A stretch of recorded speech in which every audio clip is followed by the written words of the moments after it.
No spoon feeding. Every news under 30 seconds. Let's go. Here are the highlights of the day. News 1. Death penalty trends in India. In India death penalty पर एक disturbing pattern दिख रहा है। Last 10 years के data के according trial courts ने 1310 लोगों को डेथ सेंटेंस दिया, लेकिन जब ये केसेस हाई कोर्ट्स तक गए तो सिर्फ 70 कन्विक्शंस अपहोल्ड हुई। 812 केसेस हाई कोर्ट्स ने एग्जामिन किए, जिसमें 278 लोग कंप्लीटली एक्विटेड हो गए। सुप्रीम कोर्ट तक जो 30 पथन केसेस गए उनमें एक भी डेथ सेंटेंस कंफर्म नहीं हुआ। एंड ऑफ 2025 तक 576 प्रिजनर्स डेथ रो पर थे, जो 2016 के बाद सबसे ज़्यादा नंबर है। सिर्फ 2025 में ही सेशंस कोर्ट्स ने 128 लोगों को डेथ सेंटेंस दिया। ये नंबर्स ट्रायल लेवल कन्विक्शंस पर सीरियस क्वेश्चंस रेज करते हैं और कैपिटल पनिशमेंट के यूज पर जुडिशरी की इंक्रीजिंग कॉशन को हाईलाइट करते हैं। News 2. Delhi and NCAP funds. Delhi air pollution से लड़ने के लिए नेशनल क्लीन एयर प्रोग्राम के अंडर फंड्स मिले, लेकिन यूटिलाइजेशन बहुत लो रहा। दिल्ली ने सिर्फ 14 करोड़ रुपीस यूज किए out of 99 crore rupees released. इसी पीरियड में गाजियाबाद ने 218 करोड़ रुपए और फरीदाबाद ने 39 करोड़ रुपए यूटिलाइज किए। एनसीएपी का ऑब्जेक्टिव है 2026 तक पार्टिकुलेट पोल्यूशन को 40% तक रिड्यूस करना। फंड्स परफॉर्मेंस बेस्ड होते हैं और मल्टीपल मिनिस्ट्रीज और एजेंसीज इसमें इन्वॉल्व होती हैं। पार्लियामेंट्री कमेटी ने स्पेंडिंग डिलेज पर कंसर्न रेज किया है और अप्रूवल स्लो होने को एक मेजर रीजन बताया गया। News 3. How Manipur returned to an elected government. Manipur में नियरली 1 साल प्रेसिडेंट्स रूल के बाद इलेक्टेड गवर्नमेंट की वापसी हो रही है। मई 2030 में मेटी और कुकीजो कम्युनिटीज के बीच एथनिक वायलेंस शुरू हुई थी, जिसके बाद पॉलिटिकल इंस्टेबिलिटी बढ़ती चली गई। अक्टूबर 2024 में बीजेपी के 19 MLAs ने पीएम को लेटर लिखकर सीएम बीरेन सिंह के रिमूवल की डिमांड की। फरवरी 2025 में बीरेन सिंह ने रिजाइन किया और प्रेसिडेंट्स रूल इम्पोज हुआ। अप्रैल 2025 में NDAMLAS ने पॉपुलर गवर्नमेंट के लिए प्रेशर बढ़ाया। 2026 में बीजेपी लीडरशिप के मल्टीपल मीटिंग्स के बाद फाइनली न्यू गवर्नमेंट का पाथ क्लियर हुआ। अब रियल टेस्ट होगा पीस रिस्टोर करना, डिस्प्लेस्ड लोगों को रिहेबिलिटेट करना और पब्लिक कॉन्फिडेंस रिबिल्ड करना। News 4. Supreme Court versus WhatsApp Meta News. Supreme court ने व्हाट्सएप और मेटा को स्ट्रिक्ट मैसेज दिया है। अगर user data sharing clear terms के साथ रिस्ट्रिक्ट नहीं की गई तो सीरियस कॉन्सिक्वेंसेस फेस करने पड़ सकते हैं। Court 213 crore rupees penalty case सुन रहा है जो कंपटीशन कमीशन ने इम्पोज किया था। जजेस ने कहा कि ऑप्ट आउट ऑप्शन सिर्फ टेक्निकल लैंग्वेज में नहीं होना चाहिए, यूजर्स को रियल और इन्फॉर्म्ड चॉइस मिलनी चाहिए। सीजेआई ने ऑब्जर्व किया कि मोनोपोली कंसर्न्स और प्राइवेसी वायलेशंस कॉन्स्टिट्यूशन के अगेंस्ट जा सकते हैं। कंपनी से एफिडेविट मांगा गया है कि बिना कंसेंट के डेटा शेयर नहीं होगा। 5. Gadchiroli Court without a judge. Maharashtra के गडचिरोली डिस्ट्रिक्ट में एक सेशंस कोर्ट मंथ्स तक बिना परमानेंट जज के ऑपरेट कर रही थी, जिस वजह से बेल हियरिंग्स और ट्रायल्स डिले हो गए। 200 से ज्यादा अंडर ट्रायल केसेस पेंडिंग हो गए थे जब इशू सुप्रीम कोर्ट तक पहुंचा। कोर्ट के इंटरवेंशन के बाद बॉम्बे हाई कोर्ट ने अपॉइंटमेंट फास्ट ट्रैक किया और जुलाई 2025 में फाइनली जज टेक चार्ज कर सके। इस केस ने हाईलाइट किया कि जुडिशियल वैकेंसीज रिमोट और कॉन्फ्लिक्ट अफेक्टेड एरियाज में जस्टिस डिलीवरी को कैसे क्रिपल कर सकती हैं। News 6. Supreme Court on menstrual hygiene and dignity news. Supreme court ने मेंस्ट्रुअल हाइजीन को आर्टिकल 21 के राइट टू लाइफ का एसेंशियल पार्ट डिक्लेयर किया है। स्कूल्स में free sanitary pads, gender segregated toilets और सेफ डिस्पोजल फैसिलिटीज मैंडेटोरी बनाने का डायरेक्शन दिया गया है। कोर्ट ने कहा कि स्टिग्मा और एम्बैरेसमेंट की वजह से लाखों गर्ल्स की एजुकेशन डिसरप्ट होती है। WHO और एजुकेशन मिनिस्ट्री गाइडलाइंस के बावजूद इम्प्लीमेंटेशन वीक रहा है।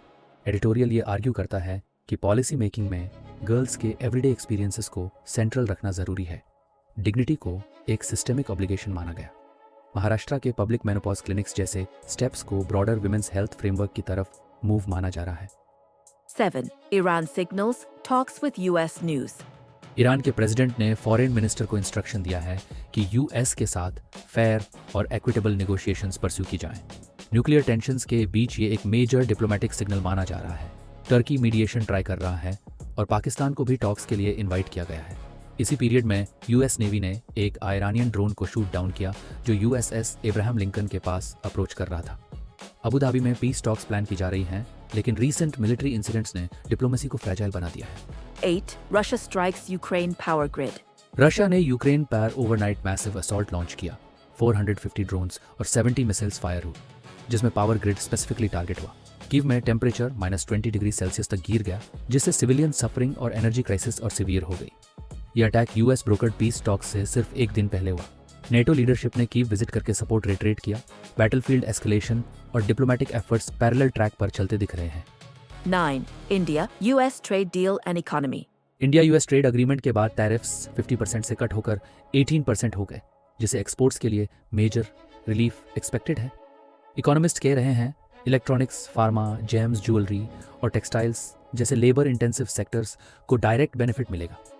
रुपए इनिशियली स्ट्रेंथन हुआ और आरबीआई रेट कट एक्सपेक्टेशंस भी बढ़े, पर एनालिसिस ये भी कह रहा है कि लॉन्ग टर्म इम्पैक्ट डील के फाइनल स्ट्रक्चर और कैपिटल फ्लोज पर डिपेंड करेगा। GDP growth projections upward revise हुए हैं, लेकिन करेंसी आउटलुक अभी अनसर्टन है। News 10. New waste management rules 2026. India ने solid waste management rules 2026 notify किए हैं, जिसमें लैंडफिल सेंट्रिक अप्रोच से शिफ्ट करके सोर्स लेवल सेग्रीगेशन पर फोकस किया गया है। हाउसिंग सोसाइटीज और लार्ज एस्टैब्लिशमेंट्स को वेट और ड्राई वेस्ट सेपरेट करना होगा। नॉन कंप्लायंस पर पेनल्टीज भी लगेंगी। ट्रैकिंग के लिए सेंट्रलाइज्ड डिजिटल पोर्टल बनेगा और अक्टूबर 2026 तक open dump sites phase out करने का प्लान है। गवर्नमेंट का एम सर्कुलर इकोनॉमी को पुश करना और माउंटिंग गार्बेज क्राइसिस को कंट्रोल करना है। Editorial 1. US India trade and agriculture package news. India US trade relations पिछले करीब एक साल से टेंशन में थे। टैरिफ्स बहुत हाई थे, ऑलमोस्ट 50%।